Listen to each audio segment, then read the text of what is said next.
আমরা চাই, আমরা ভাবি নির্বাচন দেশের মানুষের অধিকার। এই অধিকারের জন্যে, ভোট দেওয়ার অধিকারের জন্যে আমরা 70টি বছর আন্দোলন করেছি। নিজের জীবনের অর্ধেক সময় অন্তত আমার এবং আমার মতো যারা আছে তারা জেলখানায় অথবা পলাতক জীবন কাটিয়েছি। আমার নিজের জীবনে বলবো, আমার পরিবারের মধ্যে আমার হয়েছিল 11 বছর জেল, আমার স্ত্রীর 16 বছর জেল, আমার ছোটো ভাইয়ের 8 বছর জেল। এরকম বাংলাদেশে বহু নেতাকর্মীর ভিতরে জেল হয়েছে। তো প্রিয় ভাইয়েরা, তো আমরা যে আন্দোলনটা করছি 17 বছর, এই আন্দোলনটা কি একেবারেই কোনো কাজে লাগে নাই? যদি এভাবে একটা কথা ধরেন যে এই বিল্ডিংটা কি উপর থেকে কাঁথা শুরু হয়েছিল না নিচ থেকে শুরু হয়েছে?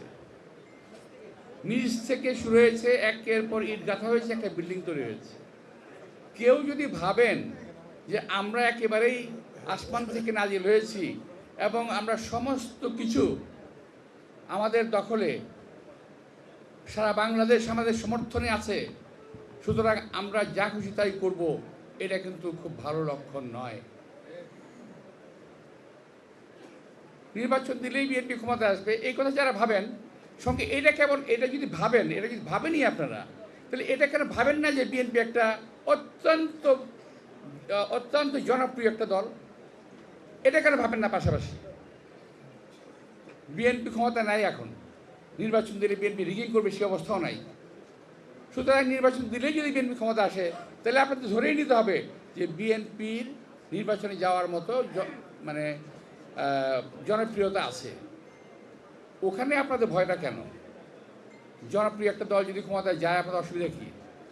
কিংবা আমরা তো বলছি না যে বিএনপি ক্ষমতায় যাবে, যারা ভাবেন আমি তাদের উদ্দেশ্যে বলছি। সংস্কারের কথা বলছেন, করেন, আমাদের কোনো আপত্তি নেই, যতটুকু লাগে করেন, কিন্তু যথাসময়ে দেশের মানুষের প্রত্যাশা অনুযায়ী নির্বাচন দেবেন। কিন্তু তার আগে আমরা আমাদের অবস্থান থেকে বারবার বলেছি যে আওয়ামী লীগের প্রেতাত্মাকে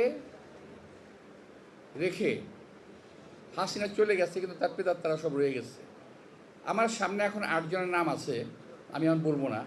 সবাই সচিব হিসেবে আজকে মন্ত্রণালয়ে অবস্থান করছে।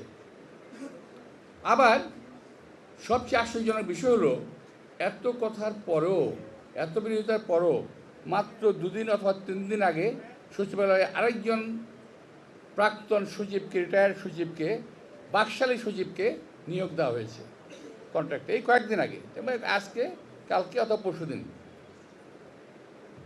এখন বাকশালীদের প্রেতাত্মাকে বগল দাবা করে নিয়ে আপনারা কী সংস্কার করবেন?